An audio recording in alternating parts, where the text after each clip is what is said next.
السلام عليكم، مساكم الله بالخير، يا هلا وغلا بالجميع. اليوم عندنا قصة جدا جميلة، ممكن تكون فيها شوية من الطرافة لكن فيها الفائدة المرجوة بإذن الله. قصتنا اليوم، هذا واحد يقول طبعا عنده من الأبناء أربع أبناء، أربع أولاد وبنتين. اثنين من عياله متزوجين واثنين من عياله لا زالوا عنده، والبنات لا زالوا عنده ما تزوجن.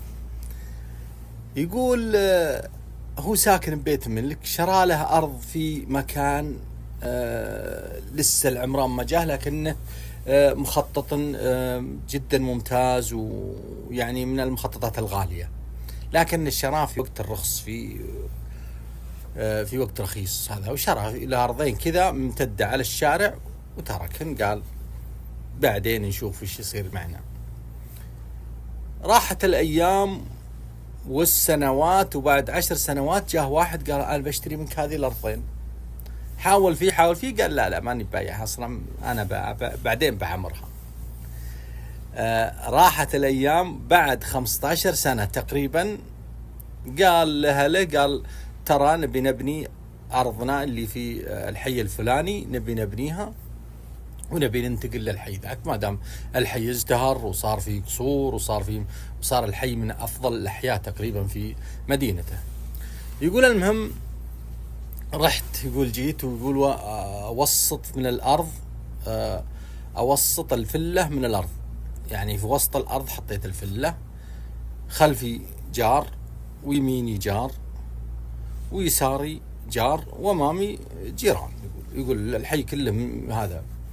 يقول فجلست أبني، يقول وأنا جالس أشتغل زي كذا وأبني، ويجي ذاك الحداد من خلف بيتي من جاري اللي في هذا، وعلى الجدار ويقعد يحفر في الجدار. يقول يقعد يجي. قلت يا ولد أنت وش تسوي في جداري؟ قال جارك يقول ركب مظلة هذه بحيث انك اذا إذا بنيت بيتك وطلع البيت، الدور الثاني عندك اللي هو الدرايش تطل على، هو حاط له مسبح وحاط له جلسة في الحوش فتطل عليه، فقال يحط المظلة هذه علشان ما تطل، علشان تغطي. يقول والله انها رادت عني الضوء ولا شو اسمه الهواء وزي كذا، لكن يقول قلت خلني اشوف جاري وش بكسب، جاري ماني بخسران جاري. يقول المهم، ويوم هو يقعد يطق، يقول والله حط له مظلة، يقول مظلة غالية جدا، يقول من المظلات اللي القوية. يقول يوم انه خلص النجار، يقول خلص المظلة وجهزها وكل شيء، يوم جهزت المظلة يقول المظلة غالية ما هذا. يقول يجيني النجار يمشي، قال لي عطني حساب المظلة. قال حساب المظلة؟ كيف أعطيك حساب المظلة؟ اللي قال لك من اللي قال لك من المظلة؟ قال جارك يقول خليه يعطيك حساب المظلة، إذا ما أعطاك حساب المظلة قل له تراني أنا اللي باني الجدار. يقول قلت يا ولد خلني أكسب جاري. يقول وروح أدفع له حق المظلة. يقول دفعت له حق المظلة. يقول المهم خلصنا بنينا وهذا وسكننا.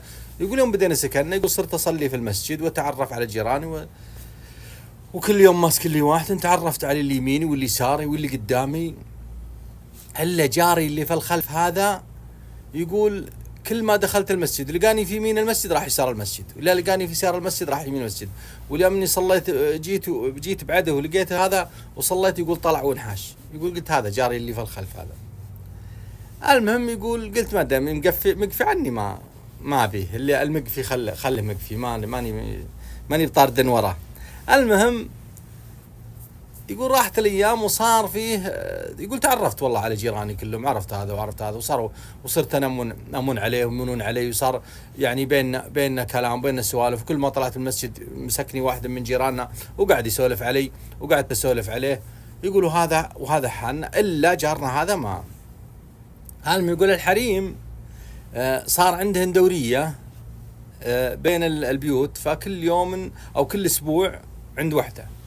يقول يتجمع قهوة وشاهي ومكسرات وحش، وفلانة قالت وفلانة سوت وفلانة، حتى نفس السوالف الحريم. المهم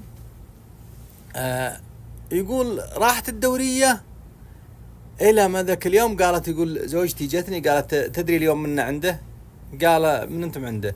قالت عند جارك اللي راعي المظله. قالت هلا اليوم عنده. يقول والله قلت يا رجال ما عاد هلا. المهم راحت المرة وطلع يقول والله انا طلعت حبيبه امرته، وصار فيه يقول استمرت فتره يعني بيننا، يقول حتى جم عندي، ويقول المهم صار في علاقه قويه بين زوجتي وزوجته، يقول صار فيه علاقه قويه. يقولوا بعد فتره وليا جايين يخطبون وحتى من بناتي. يقول والله قلت خلنا نسأل عن ولدكم ومدري، المهم يقول سألنا وهذا وافقنا. يقول عاد جاء، يقول لما جاء يقول عاد تغير الهرجة كلها تغيرت. أول يتنحش مني، الحين لا صار يسلم وصار يجي وصار هذا. يقول تزوج الولد والبنت، وبعد فترة وولدي يخاطب واحدة من بناته. يقول والله يوافقون يتزوج، ويجي ولده الثاني ويخاطب بنتي الثانية، وولدي يخاطب بنته الثانية. المهم يقول صار عيالي اثنين ماخذين بناته، وعيالها اثنين ماخذين بناتي. فيقول اندمجنا مع بعض، صرنا عائلة واحدة. ومرة وحنا طالعين من المسجد قال يا ابو فلان والله اني مستحي منك. يقول ما جبنا طاري المظلة هذه نهائيا، ولا عاد تكلمت عن المظلة ولا قلت عنها شيء، خلاص المظلة راحت وقتها. يقول قال يا فلان والله اني مستحي منك، ودي في مواضيع انا بكلمك فيه، والله اني خجلان منك. يقول انا عارف انه ما هو بفلوس، ما هو طالب من فلوس لانه هو اغنى مني، لكن يقول قلت هبت سم امر وش بغيت؟ قال ودي افتح باب بيني وبينك من يما قال جدار المظلة. قال جدار المظلة. قال يقول والله الحين صار باب بعد. يقول بناتي وبناتك يوم يروحن، يقول بدل ما يدورن مع الشارع ويجن من ورا بيت جارنا ولا منا من ورا بيت جارنا الثاني وياخذ لهن لفة، يصير يدخلن ويطلعن بيننا. قال ابد سم افتح. يقول والله يروح يزبط له ذاك البويب الصغير اللي ما احلى منه. يقول صار البنات يدخلن والعيال يدخلون ويروحون ويجون بينهم البين. يقول ما عاد صرنا عائلة واحدة. يوم من الايام يقول ويدق علي، يوم دق علي قال لي تعال القهوة. يقول وانا ادخل مع الباب اللي يفتحه وادخل عليه في جلسته اللي كان مخبيها عنه، اللي هي على المسبح وعلى هذا. يقول وادخل عليه عنده. يقول صارت الجلسة هذه اللي هو خباها عنا او دسها عنا بهالمظلة، واللي حنا دفعنا قيمة المظلة، يقول صارت والله انا صارت جلسة لنا كلنا، ما عاد صار خلاص صرنا عائلة واحدة، وصرنا نستخدم هذه الجلسة يا انا جالسين فيها يا وياه، ولا اهلي واهله جالسين فيها، ولا عيالنا. المهم يقول صارت كذا. فيقول استمرت حياتنا على كذا على هالجلسة ذي. وهنا طبعا ناخذ من القصة حلم هذا الرجل على جاره، حلم عليه فترة ولدرجة انه دفع من حر ماله علشان يقول لك خلني اشوف ايش عند جاري، خلني اكسب جاري، ما ابي اخسره. فهنا طبعا نستفيد من هذه القصة اللي هو كيف تحافظ على الناس بالكلام الطيب، كيف تمسك الناس يعني بطيبتك، كيف تمسك الناس بالكلام المعسول، الكلام الطيب، الكلام اللي يعني تحرج الناس في الكلام الطيب. لما تحرجهم في الكلام الطيب وتكسبهم. هذا صبر على جاره وحلم عليه. لو انه واحد غيره قال يا اخوي وش دخلني في الموضوع؟ من اللي قال ابنها الجدار اصلا نظام من انك لا بنيت الجدار اول واحد يبني خلاص هو اللي يبني الجدار هذا يعني نظام بين شو اسمه بين هذا اول واحد يبني هو اللي يتحمل الجدار، ما راح يتحمل تكلفته ذاك. على العموم حنا نستفيد من القصة.